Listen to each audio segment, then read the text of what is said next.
Вас вітае служба інфармацыі тэлерадыёкампаніі «Гомель». У студыі працуе Ганна Смірнова. Глядзіце ў гэтым выпуску. Стратэгічнае пытанне. Гомельшчына разгледзіць дослед Китая па будаўніцтве каналаў для арашэння палёў. Якасць і канкурэнтаздольнасць прадукцыі. Рагачоўскі малочна-кансервны камбінат праводзіць тэхпераўзбраенне. Парад тэхнікі, адкрыццё памятных аб'ектаў і прэзентацыя кнігі. Гомель рыхтуецца адзначыць дзень вызвалення ад нямецка-фашысцкіх захопнікаў. А зараз аб гэтым і іншым больш падрабязна. Вопыт калег дзеля высокіх паказчыкаў. Гомельшчына разгледзіць напрацоўкі спецыялістаў з Китая па будаўніцтве каналаў для арашэння палёў. Пра гэта расказаў у эфіры тэлеканала СТБ старшыня гомельскага аблвыканкама Іван Крупко.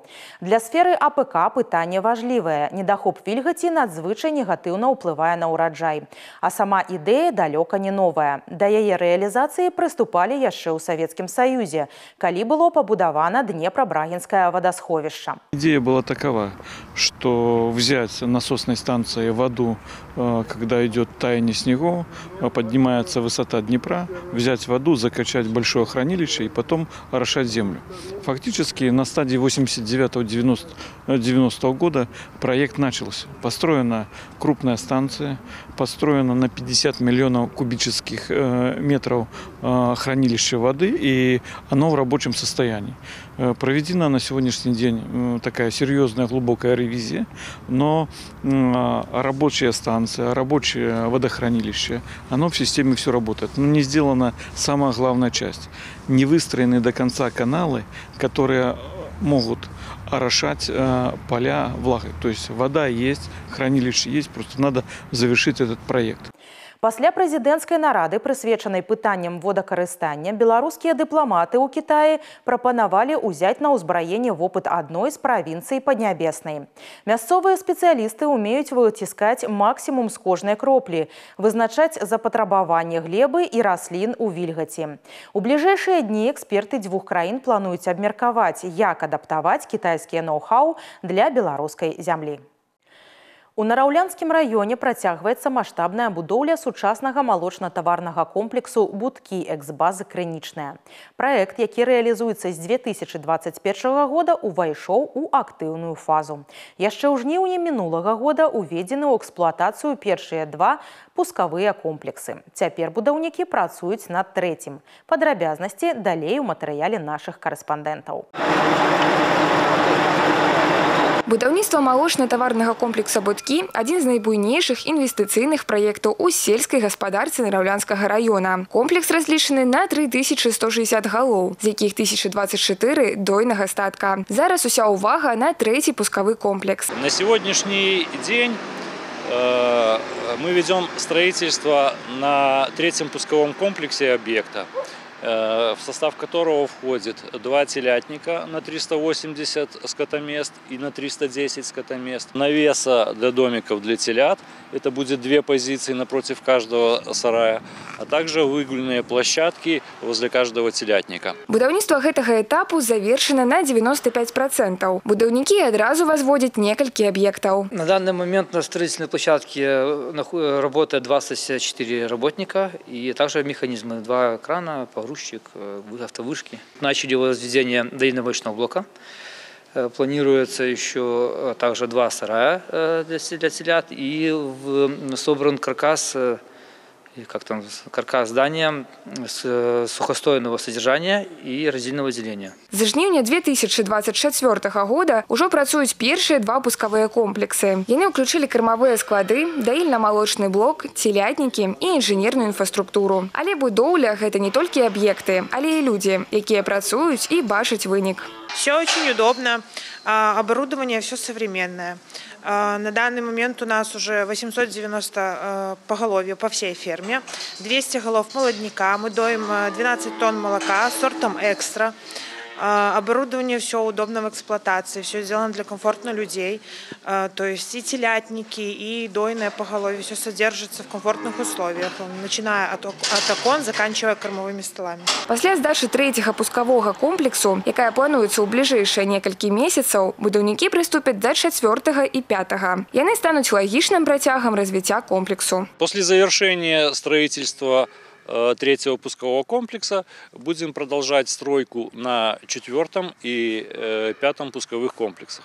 В их состав войдут 2 коровника дойного стада, а также доильно-молочный блок. Это будет как бы зеркальное отображение 2-го пускового комплекса, который ранее введен в эксплуатацию. Новая ферма – это не только сучасная продукция, але и новые працоўныя месцы для жыхароў района. Будаўніцтва новых комплексаў открывае перспектывы для развіцця рэгіёна и паляпшае яго эканамічны патэнцыял. Дар'я Дрожжа, Валерий Гапанько, телерадиокомпания «Гомель». Новые технологии – добрые перспективы. Айчынная перапрацоўчая прамысловасць паднімае планку. Мадэрнізацыя малочнай вытворчасці Рагачоўскага МКК мяркуе больш глыбокую перапрацоўку сыравіны з працяглым тэрмінам захоўвання, а значыць, адкрывае новыя гарызонты для экспарту. Прадукцыю камбіната зараз ахвотна купляюць у больш чым 25 краінах свету. Тэхнічнае пераўзбраенне надасць добры імпульс развіццю. Нашы карэспандэнты даследавалі тэму.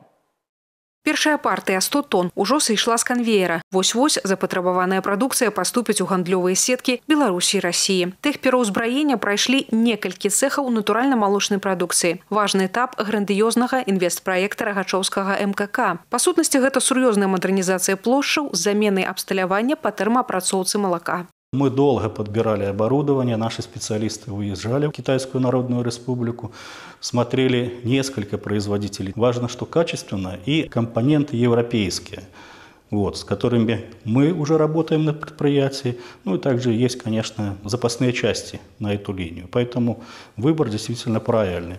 Зручная лагістыка таксама важны момант. Для яе ўдасканалення на 10 000 квадратных метраў ідзе вялікая будоўля. Замест цэхаў старога хлебазавода будзе сучаснае складское памяшканне для захоўвання натуральна-малочнай прадукцыі. Будаўнічыя работы ўжо на завяршальнай стадыі.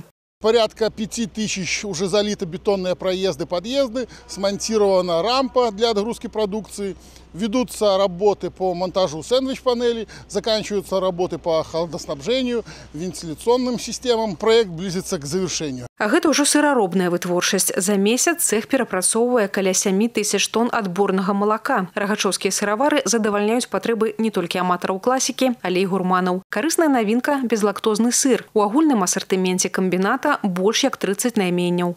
Наш цех рассчитан на приемку 220 тонн молока. Соответственно, это на производство 16 партий сыра в день. Молоко направляется изначально в приемную лабораторию. Определяется сыропригодность. Дальше в процессе изготовления сыра есть стадии не только микробиологического какого-то контроля. Сменный химик, например, и лаборант, можно сказать, что ежесекундно ведут учет, контроль, куда пошло, как пошло, какого качества, каким количеством. Інвестыцыйная стратэгія малочнага гіганта пашыраць магутнасці па выпуску прадукцыі з доўгім тэрмінам захоўвання, выкарыстанне сучасных тэхналогій, перапрацоўка сыравіны і, як следства, з уздымам якасці. Гэта значыць канчатковы прадукт па сусветных стандартах. Вось так, практычна. Беларусы ўмацоўваюць свае пазіцыі на міжнароднай гандлёвай арэне. Ольга Канавалова, Ірына Драбышэўская пры падтрымцы першага інфармацыйнага. Падатковыя і транспартныя інспекцыі Гомельшчыны нагадваюць аб правілах перавозкі пасажыраў. Толькі за 10 месяцаў 2025-го праверкамі зафіксавана каля 190 парушэнняў.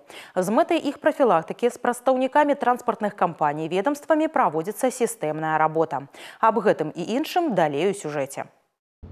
Калі пачынаць працу ў таксі, то толькі ў адпаведнасці з усімі патрабаваннямі заканадаўства, упэўнены Максім Абрамцаў. У мужчыны больш за 10 гадоў стажу ваджэння, з іх 2 у таксі. Сфера прывабіла вольным графікам і магчымасцю браць работу ў зручны час. Спосабы аплаты і разліку таксама зручныя. Усё бачна ў мабільнай праграме. Оборудование должно быть установлено уже в автомобиле, как только ты хочешь совершить свой первый заказ. У нас сразу видно в приложении. А если оплата идет наличными, то мы всегда обязаны по завершению заказа выдать пассажиру бумажный чек, если он оплачивает наличными. Если он оплачивает безналичными, то есть у него привязана к приложению карта, то чек есть в электронном виде. Невыдача чекаў, няправільнае выкарыстанне касавага абсталявання, а таксама прыём наяўнасці па-за яго. Гэта асноўныя парушэнні пры ажыццяўленні перавозак пасажыраў таксі. Для выяўлення вінаватых ведомствы дзейнічаюць у звязцы, працуюць на месцы, а таксама вывучаюць звароты грамадзян. За 10 месяцаў праверана каля 600 транспортных сродкаў. Наибольшее количество обращений поступающих – это обращения касаемо невыдачи чека. Все мы должны понимать, когда нам оказывается услуга по перевозке пассажиров автомобилями такси, то водитель обязан нам выдать чек. При нашем согласии нам могут выдать электронный чек. Если мы такое согласие не изъявили, соответственно, нам должны выдать бумажный чек. В случае невыдачи такого чека водитель подлежит административной ответственности. Тлумачальная і кантрольная работа з перавозчыкамі праводзіцца на пастаяннай аснове. Адзін з прыкладаў – семінар вучоба ў Гомелі для больш як 40 прадстаўнікоў кампаній. Сярод асноўных пытанняў парадку дня – утилизационный сбор. Перевозчиков в основном интересовало по линии транспортной инспекции – это получение льготы по утилизбору при ввозе транспортных средств из-за рубежа. Соответственно, при использовании транспортных средств в международном сообщении перевозчики имели льготу. Также был ряд вопросов по реестру автомобильных перевозок в нерегулярном сообщении, ключевыми из которых было это использование кассового оборудования. Падатковая інспекцыя па Гомельскай вобласці нагадала і аб новаўвядзеннях заканадаўства. З 1 лістапада гарадскія маршруткі абавязаны даць пасажырам права плаціць за праезд як наяўнымі грашыма, так і ў безнаяўнай форме. Для гэтага дастаткова выкарыстоўваць любы электронны аплатны сервіс – Аплаці, ЕПОС, Смартпэй і іншыя. Алеся Заец, Уладзіслаў Казлоўты, радыёкампанія «Гомель». Гомель рыхтуецца адзначыць 82-ю гадавіну вызвалення горада ад нямецка-фашысцкіх захопнікаў. Цэнтральныя вуліцы загадзя ўпрыгожылі яскравыя тэматычныя банеры і білборды, якія нагадваюць пра мужнасць і стойкасць нашых вызваліцеляў. Праграма мерапрыемстваў на бліжэйшыя дні насычаная. Заўтра з 11 гадзін на плошчы Паўстання будзе працаваць выстава ваеннай тэхнікі. Асаблівае месца ў ёй займе перасоўная экспазіцыя Беларускага дзяржаўнага музея гісторыі Вялікай Айчыннай вайны. У гэты ж дзень гамельчан запрашаюць на адкрыццё муралаў Рыгору Галавацкаму на вуліцы Мазурава і Раману Тимофеенку на вуліцы Савецкай. А 12 гадзіне на алеі герояў адбудзецца урачысты мітынг. 26 лістапада святочныя падзеі распачнуцца на плошчы Працы цырымоніяй ускладання вянкоў. У скверы каля фабрыкі 8 сакавіка адбудзецца адкрыццё помніка Канстанціну Ракасоўскаму. Дарэчы, хроніку падзей 43-го года раскрые кніга «Гомель першы вызвалены», якую заўтра прадставяць у Гомелі. Это результат работы рабочей группы под руководством Гомельского горосполкома. И это издание, которое обобщило исторические моменты, связанные с кануном Великой Отечественной войны, оборонительными боями на Гомельщине, к сожалению, оккупации города Гомеля фашистами, развитие наступательных действий Красной Армии под командованием легендарного полководца Константина Константиновича Рокоссовского, человека, который, в общем-то, сыграл важную роль не только в освобождении, а и в восстановлении инфраструктуры города послевоенной. Поэтому не зря он стал первым в советский период почетным гражданином города Гомеля, поэтому посвящены страницы, безусловно, и этому полководцу. Пасля адкрыцця мемарыяла запланаваны парад ваеннай тэхнікі і праходжанне войскаў. Упершыню ў гісторыі горада тэхніка будзе ехаць па маршруце ад плошчы Паўстання да праспекта Леніна праз праспект Перамогі. Звяртаем вашу ўвагу, падчас правядзення святочных мерапрыемстваў на цэнтральных вуліцах будзе закрыты ці абмежаваны рух транспарту. Напярэдадні дня вызвалення Гомеля ад нямецка-фашысцкіх захопнікаў адбылося ўрачыстае адкрыццё абноўленага вечнага агню ў мікрараёне Касцюкоўка. Рэканструкцыя надала мемарыялу новае аблічча, захаваўшы яго гістарычную значнасць. Гісторыя гомельскага шклянога завода непарыўна звязана з подзвігам народа ў гады Вялікай Айчыннай вайны. З рабочых шклозавода быў сфармаваны батальён народнага апалчэння. На мемарыяле нанесена 91 прозвішча героя работникаў завода. Здесь на этом памятнике представлены фамилии тех, кто в свое время защищал Родину, кто отдал в том числе свои жизни за то, чтобы наша Беларусь и наш завод процветал и в нынешнее время жил под мирным небом. Вечны агонь зноў стане месцам, дзе работнікі завода змогуць схіліць галовы ў знак павагі і ўспомніць гераізм абаронцаў. Подзвіг савецкіх салдат і мірных жыхароў назаўжды застанецца часткай гісторыі нашага горада і нашай краіны.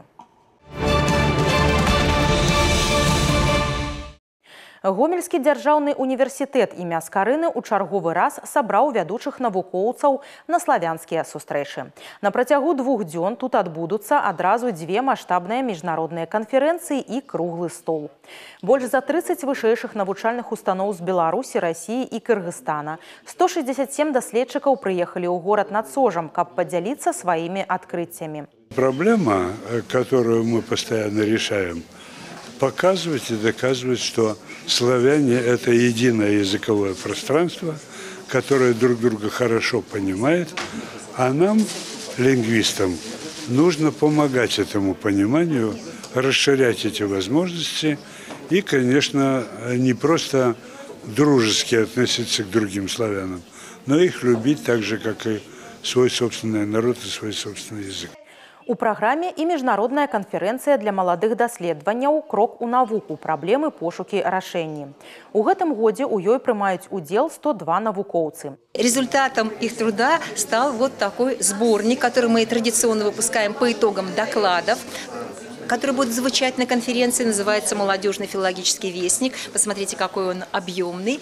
И вот такой сборник мы уже подготовили по результатам докладов, с которыми сегодня будут выступать наши исследователи на взрослой конференции. Славянскія сустрэчы ў Гомелі чарговы раз даказваюць. Цікавасць да мовы, культуры і традыцый славянскіх народаў не згасае. Гэта важнейшы ўклад у захаванне, развіццё і папулярызацыю нашай агульнай славянскай спадчыны для будучых пакаленняў. Выклік прынялі. Каманды са Светлагорска і Мазыра прадставяць Гомельшчыну на рэспубліканскім этапе ваенна-патрыятычнага турніра «Выклік».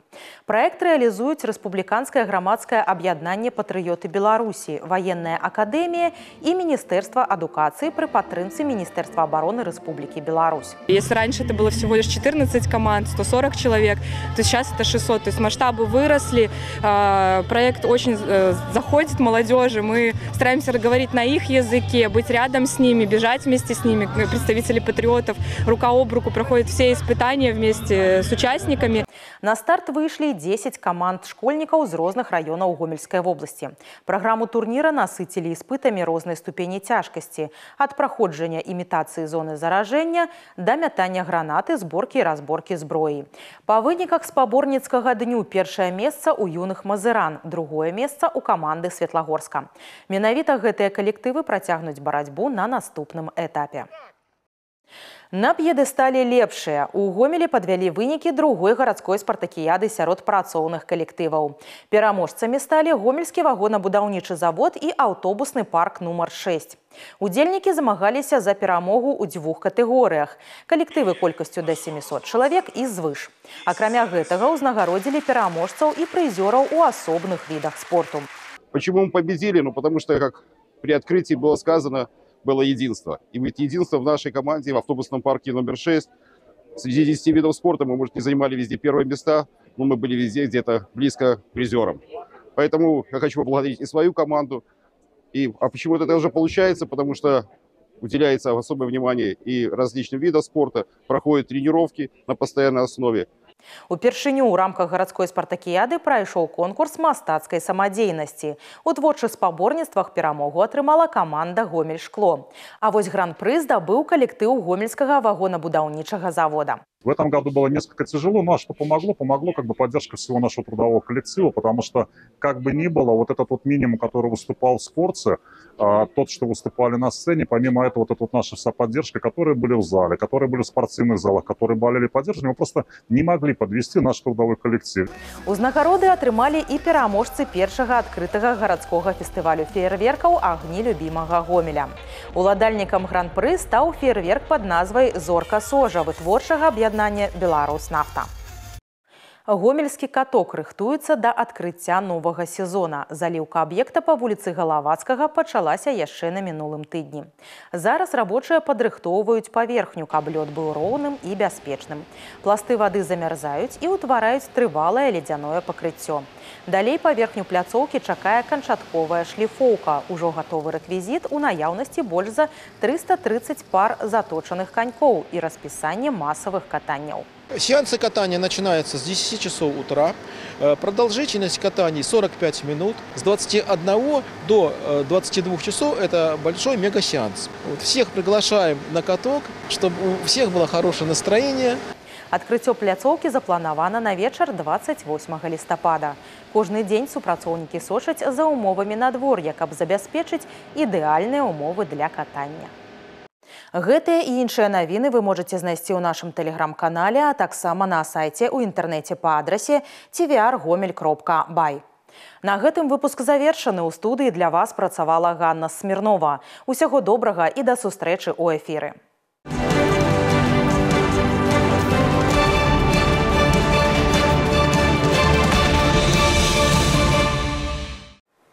Эфир телеканала «Беларусь-4» продолжает де-факто. В студии Ирина Гладченко. Здравствуйте. В Житковичском районе утонул рыбак. Тело погибшего местные жители обнаружили вблизи деревни Погост в реке Припять. Установлено, что сельчанин отправился на рыбалку на моторной лодке. Обстоятельства и причины произошедшего устанавливаются. Комитет госконтроля выявил нелегальную стоматологическую клинику в Светлогорске. За оказанием услуг сюда обратилось не менее 100 человек. Основными пациентами были дети. В ходе проверки вскрылись факты некачественного оказания помощи. Лечили даже здоровые зубы. В отношении директора-учредителя частного предприятия, а также индивидуального предпринимателя возбуждено уголовное дело. Доход от незаконной деятельности составил не менее 57 тысяч рублей. Установлены и иные обстоятельства противоправной деятельности. В регионе задержаны работники столовых за попытку хищения продуктов. В Гомеле повар был остановлен при выходе с территории одной из школ. При досмотре были обнаружены продукты на сумму более 145 рублей. Похожий инцидент произошел в Мозыре, где кухонный работник дошкольного учреждения попыталась вынести продукты на сумму около 50 рублей. В отношении обеих женщин составлены административные протоколы. В Мозыре завершилась гоночная карьера двух молодых водителей, которые решили устроить дрифт-шоу на городской площади. Их выступление на автомобилях Opel и BMW привлекло внимание не зрителей, а сотрудников ГАИ.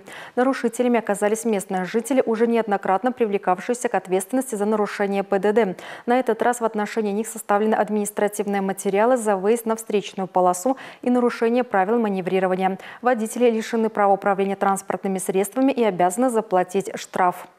В Речице произошло ДТП, есть пострадавшая. Водитель Ситроена на перекрестке улиц Привокзальной Сытько наехал на женщину, которая переходила проезжую часть дороги по пешеходному переходу. С телесными повреждениями пострадавшая госпитализирована.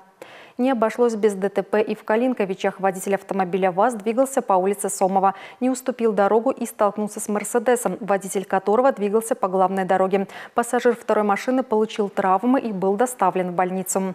В Гомеле случился пожар. По улице Красной произошло возгорание в квартире на 7-м этаже жилого дома. В результате повреждено имущество на кухне. Рассматриваем версию причины пожара – неосторожное обращение с огнем. Пожар ликвидирован до прибытия подразделения МЧС. Уважаемые зрители, соблюдайте правила пожарной безопасности.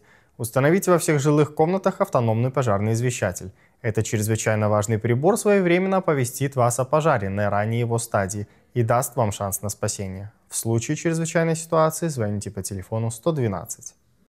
В агрогородке Заболотье Рогачевского района обрушилась кровля в здании коровника. В результате под конструкциями оказалась зажата корова. Работники МЧС из-под обрушившихся строительных конструкций извлекли животное. Причина происшествия устанавливается. На этом выпуск завершен. Оставайтесь с нами и берегите себя. Я, Ирина Гладченко, благодарю за внимание.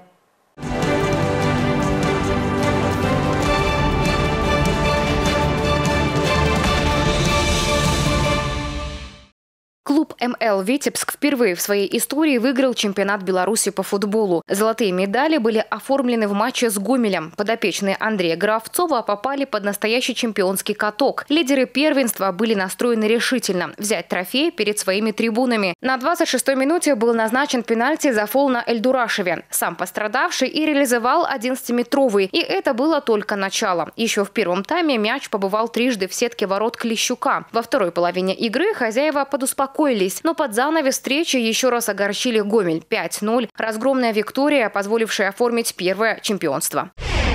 Тем временем Мозырская «Славия» официально стала бронзовым призером чемпионата Беларуси по футболу. До матча с Минском подопечные Ивана Биончика еще сохраняли шансы на серебро. Однако домашнее поражение за тур до финиша уже не позволит подняться выше в турнирной таблице. В первом тайме зрители не увидели забитых голов, а во второй половине команды порадовали, забив на двоих 5 мячей, 4 из которых в концовке встречи. Мозырский клуб, к слову, вошел в топ-3 впервые за 25 лет. Жлобинский «Металлург» дома обыграл гродненский «Неман». Второй матч «Волков» подряд завершился сухой минимальной победой. Причем решающий гол вновь забил Игорь Козячий, который стал автором единственной шайбы и во встрече с Гомелем. «Металлург» не пропускает уже почти 8 периодов. Следующий матч чемпионата тоже пройдет в Жлобине, а соперником вновь будет «Неман». «Металлург» закроет 4-матчевую домашнюю серию встречи с гродненцами во вторник. В столице Филиппин Маниле завершился чемпионат мира по спортивной гимнастике среди юниоров с участием белорусской Софии Штыхецкой. В игровом протоколе многоборья наша соотечественница расположилась на 9-й позиции. Победу в самом престижном виде программы одержала Юма Минамина из Японии. Также София с 4-м результатом пробилась в финал вольных упражнений, где заняла 8-е место. Обладательницей золота стала еще одна японка Миса Нисияма. Диана Барсукова завоевала еще одну медаль на проходящих в Японии летних Дефлимпийских играх. Наша спортсменка заняла 2-е место в прыжках в длину. Победу в этом виде программы одержала представительница Кубы. Ранее в Токио Барсукова стала бронзовым призером в тройном прыжке. На данный момент в копилке белорусской команды 10 медалей, 2 из них высшие пробы. Белорусские спортсменки завоевали 2 награды международного турнира Гран-при по самбо Кубок Раисы Республики Татарстан. Нашу страну в Казани представили 2 самбистки. Золото в категории до 65 килограммов выиграл 2-кратная чемпионка мира Даниэла Ждан, которая в финале одолела россиянку Карину Черевань. В весе до 80 килограммов серебряным призером стала Карина Шут. В решающем поединке белоруска уступила Дарье Речкаловой из России.